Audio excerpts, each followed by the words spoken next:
saya Amir. Perkenalkan, nama saya Azwan. Perkenalkan, nama saya Aril. Perkenalkan, nama saya Erlangga. Perkenalkan, nama saya Azmi. Perkenalkan, nama saya Bisma. A'udzu billahi minasyaitonir rajim.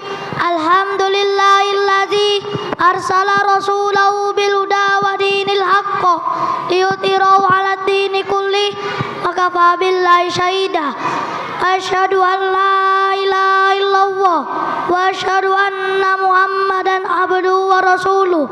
Wassalatu wassalamu ala asyrofil anbiya'i wal mursalin wa ala alihi wa sahbihi ajmain. Amma ba'du. Ustaz dan ustazah yang kami hormati dan teman-teman yang berbahagia, kami dari kelompok 6 akan mempresentasikan daur hidup nyamuk.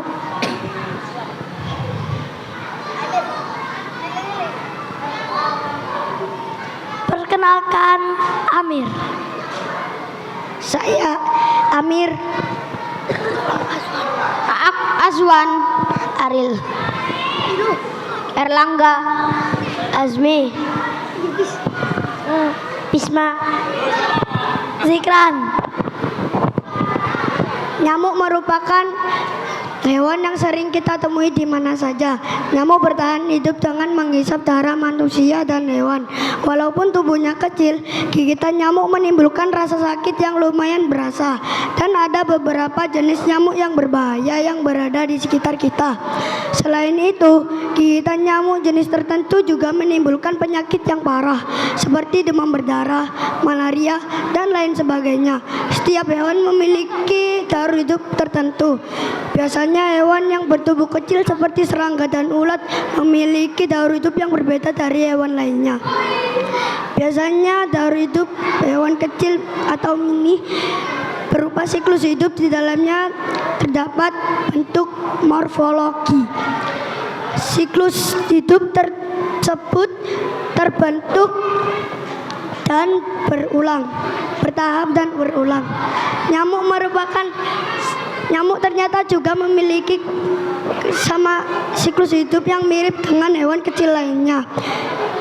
Di dalam siklus hidup tersebut akan berbentuk dan ini yang disebut metamorfosis.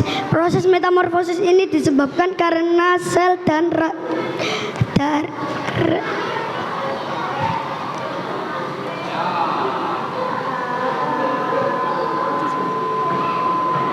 diferensiasi dan radikal yang berbeda. Untuk lebih jelas lagi dan mengerti, berikut ini fase-fase daur hidup nyamuk. Telur. Daur hidup nyamuk sangat mudah dikenali. Pada setiap fasenya nyamuk memiliki ciri khas tersendiri, terutama dilihat dari bentuk tubuhnya. Fase pertama dari daur hidup nyamuk adalah telur.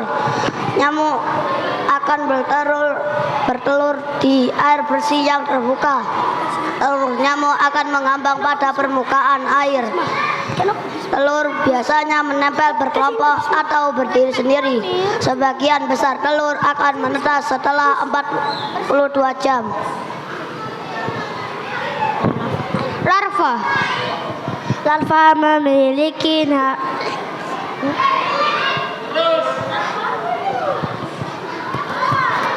memiliki habitat di air. Namun pada waktunya ia akan naik ke permukaan untuk mengambil nafas. Berapa jenis larva nyamuk menempel pada tumbuhan untuk mengambil oksigen. Larva nyamuk bisa menganggarkan kulitnya sebanyak 4 kali. Makanan larva nyamuk adalah mikroorganisme kecil yang ada di dalam air. Setelah larva mengganti kulitnya sebanyak 4 kali, larva berubah menjadi pupa. Pupa. Setelah memasuki fase larva, fase selanjutnya adalah fase pupa. Fase ini adalah fase istirahat pada siklus hidup nyamuk. Pupa juga bisa disebut dengan bahasa Indonesia dengan kepompong. Pupa tidak hanya diam di tempat. Pupa bergerak mengikuti dari sumber cahaya. Pupa bergerak menggunakan ekor untuk melindungi bagian bawah dari sumber cahaya. Pupa nyamuk sangat mirip dengan proses metamorfosis pada kupu-kupu.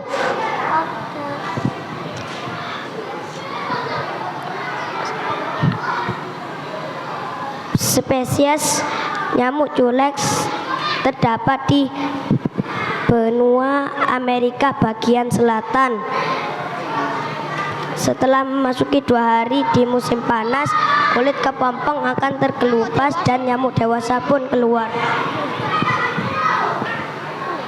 Nyamuk dewasa. Setelah memasuki fase pupa, fase selanjutnya adalah nyamuk dewasa. Nyamuk dewasa sementara akan berada di permukaan air untuk mengeringkan badan dan menguatkan bagian-bagian tubuh yang baru terbentuk. Sayap nyamuk akan melebar dan mengering sebelum ia mulai bisa terbang. Pada awal fase ini, nyamuk belum membutuhkan darah untuk makanannya. Tidak ada waktu yang pasti, lama waktu yang diperlukan pada setiap fase. Setiap fase pada siklus hidup nyamuk memiliki waktu yang berbeda, tergantung temperatur dan jenis spesies nyamuk. Demikian dari kami, mohon maaf apabila ada tutur kata kami yang kurang baik. Fastabiqul khairat. Wassalamualaikum warahmatullahi wabarakatuh. Waalaikumsalam warahmatullahi wabarakatuh. Terima kasih tim nyamuk, tepuk tangan. Iya.